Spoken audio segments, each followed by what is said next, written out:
on se régale. Et ça part sur de bonnes bases, hein, Fabien. Ouais. 15 minutes, déjà un essai pour Clermont, 7-3. Et ça joue dans les deux côtés avec un renvoi effectué par Brock James. Oh, superbe, superbe. Ce qu'a fait Farid Sid, superbe. Oh, le funambule Farid Sid qui met des gaz. Énorme. Oh là, quelle vitesse. Énorme. Quelle action de Farid Sid, l'ailier de poche de Perpignan qui passe au sol, libération. Si ce jeu peut se transformer rapidement, c'est fait maintenant avec Nicolas Durand pour Mermoz et les Catalans qui reprennent du poil de la bête dans cette finale. Durand pour Tinkou. Alors qu'un joueur catalan est resté au sol. Farid Sid qui malheureusement n'est pas à son poste.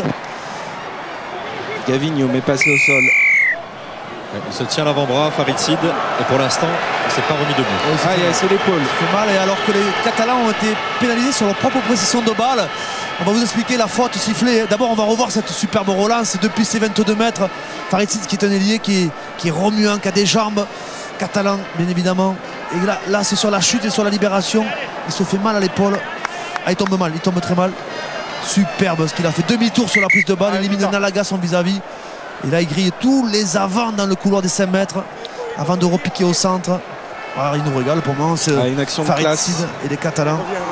Farid Sid qui s'était exilé à Brive pendant 5 saisons, il est de retour. Il est même passé par Colomiers. Il est passé par Colomiers, effectivement, il est de retour sur ses terres natales. Il est né à Perpignan. C'est un très très bon joueur. Et alors, juste la pénalité, on n'a pas vu le ralenti, mais c'est un joueur catalan qui est venu protéger de manière illégale puisqu'il a plongé sur le porteur de balle. Malheureusement, ils ne sont pas récompensés de leurs efforts, mais il y a eu une faute qui a été sifflée. On n'a pas besoin des images avec vos analyses, Fabien, on comprend tout. Sous les yeux de Dan Carter qui quittera la France mardi. Il retournera en Nouvelle-Zélande. Alors, on se régale à revoir cette magnifique relance de Farid Sid. Et Dan Carter qui me semble tendu, plus que s'il jouait. Ah, il a préparé ce match autant que les autres, hein. Il a tout partagé avec ses partenaires. Et sans doute, effectivement, que son apparition dans le championnat de France, dans les rangs de Perpignan, a dû donner de la confiance, apporter de la confiance à ce groupe. Il leur a apporté de la confiance, de la connaissance aussi, je crois, une forme de maturité. Attention parce que Clermont est de retour dans le camp de Perpignan avec Julien Bonner qui passe au sol. Libération Mignoni pour Brock James. Il y a une position d'hors-jeu de M. Pérez, qui n'a pas été signalée. Attention Nalaga au centre, il a légèrement glissé, il est pris par Maxime Mermoz. La Rock. Mignoni dans le fermé pour la puissance de Cudmore. Ouais, ça joue bien. Ce sont des équipes qui nous proposent un rugby alerte, hein. Un rugby enlevé, un rugby ambitieux. Bien animé par Pierre Mignoni, la mêlée là. Qui jouera sa dernière finale, son dernier match pour Clermont ce soir. Oui, avant de retourner sur la rade à Toulon, d'où il est originaire, et de rejoindre Philippe Saint-André. Et nouvelle faute sur la zone plaqueur-plaqué. Il y a un Catalan qui a joué le ballon au sol alors qu'il n'avait pas le droit. Sanctionné par M. Matteux. Vous voyez cette main là, cette petite main catalane devait sortir pour laisser vivre le ballon. Il n'était pas sur ses appuis, le joueur catalan. Et c'est une occasion en or pour ouais. Brock James. 318 points en top 14 cette saison. Il n'est plus qu'à 4 points de la barre des 1000. 80% de réussite. C'est un artilleur, un métronome. Ce sont des données importantes, les Catalans qui se mettent à faire des petites fautes au sol, hein. Faute sur leur possession, à nouveau faute sur la possession de Clermont-Ferrand. Et ils se retrouvent en position de prendre 3 points. À ce niveau-là, ça compte la discipline. 100% pour l'instant dans cette finale pour Brock James. Ça va passer entre les barres. Clermont 10, Perpignan 3 à nouveau. Un essai transformé d'écart entre les deux équipes. Avec place de jaune, évidemment, on exulte.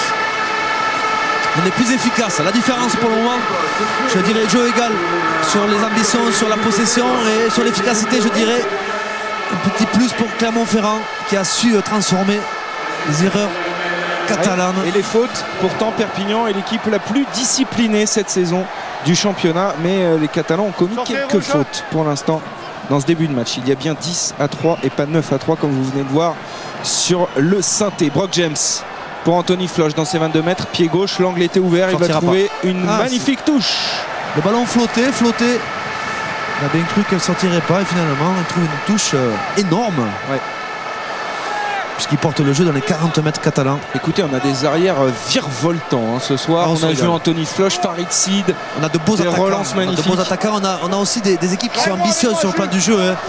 Des équipes qui proposent une animation offensive, qui poussent le ballon vers l'aile Et comme on dit dans le rugby, la balle à l'aile, la vie est belle. Allez, Durand pour Youm. Où qu'elle est bien tapée. Où qu'elle est bien tapée. Juste devant les 22 mètres. Oh là, il y a David Marty qui est lancé comme une bombe et il attrape au passage Anthony Floch. La pression sur les Clermontois maintenant. Bonne protection de balle avec Pierre Mignoni Nalaga qui s'est qui est couché. venu se poser sur Anthony Floch. Vous êtes raté sur le côté. Attention, il est dévissé un petit peu ce coup de pied de Benoît Babi. Et la relance maintenant de Jérôme Porical. Sortez. Elle est bien tapée. Très bien tapée aussi. Il va y avoir un duel en l'air. Non. Allez, Floch il fait un début de match parfait avec Nalaga maintenant. Cri qui transmet un Canalé. Plaqué par Grégory Le Corvec. Nalaga, les joueurs le ciblent. Dès qu'il touche le ballon, c'est Il monte de à suite deux, ouais. danger immédiat. Danger immédiat. Mignoni pour Brock James dans ses 22 mètres. Oups, Loin, c'est tapé, très ça. long coup de pied. Il cherchait pas la touche, il cherchait simplement à faire reculer l'adversaire. Il Bien. cherche la zone libre dans le fond du terrain. Et Jérôme Porical qui a eu tout le temps d'ajuster ce coup de pied. Oh, il avait envie de la jouer vite. Anthony Floch, il a des fourmis dans les jambes ce Ah, il soir, est bien. l'arrière de Clermont. Elle est nos deux arrières, là. Nos deux jeunes arrières français, à noter. Ils sont ambitieux, sont bien, sont dans le match et remontent les ballons pour leurs équipes. On revoit aussi la belle attitude de C'est le ballon perdu, c'est là qu'il perd le ballon sur cette. Regardez, il se fait arracher le ballon, ce qui va amener l'essai Clermontois. Ballon arraché sur Damien Chouli. Et la sanction immédiate avec cette merveille de passe au pied pour Nalaga. Et ça a commencé par ce ballon perdu de Damien Chouli, superbe ralenti. Notre réalisateur préféré. Juan Marco Lenore.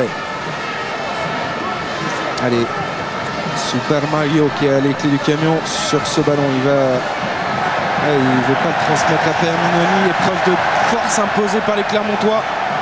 Sur ce maul, ce groupé pénétrant. C'est rare de nos jours, c'est rare parce que vous savez qu'on a le droit d'écouler les ballons portés. Ce qui ne sera plus le cas la saison prochaine. Ouais.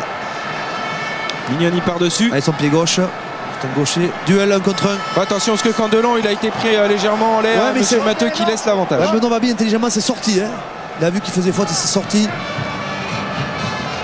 Durand qui feinte la passe, il tente de faire les bordures et refoulé Nicolas Durand. Ça s'appelle un faux trou. Voilà, ça Voilà. c'est la spécialité de Cédric Baudou. Aura, Grégory Le Corvec. Toujours pareil, Aura, fête de passe et puis Aura dans son camp, c'est ça? Exactement. Allez, Durand peut-être dans la boîte. Il est en position, c'est parti. Un peu courte, mais elle mérite le. À l'avant rouge, vous avez entendu Monsieur Matteux, mais on laisse l'avantage à Julien Bonner. Stop. Lâche pas le ballon, reviens en avant.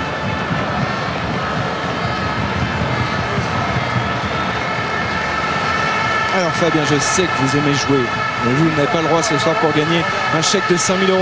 Vous envoyez le numéro du maillot du joueur par SMS au 6 3003 ou par téléphone au 36 32. On change de camp cette fois-ci du côté de Clermont et il y a un petit piège ce soir. Avec quel numéro de maillot joue Aurélien Rougerie?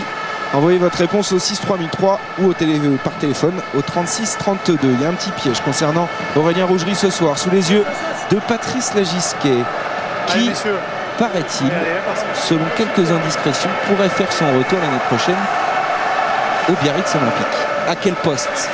C'est à déterminer. À l'aile. Non, plus en tant que joueur, pas à l'aile, dans le staff. Ah, on surveillera ça. Ça fait partie du mercato. C'est un peu une nouveauté ça dans le rugby. Le mercato, maintenant il se passe des choses entre les saisons. Fabien Galtier, vous en savez quelque chose. Vous avez été sollicité à de maintes reprises cette année. Ah, je vous voyais venir, mais. Ah, mais vous pouvez pas me quitter, c'est pas possible. Flexion. Vous êtes quelqu'un de fidèle. Allez, vrai, c'est vrai.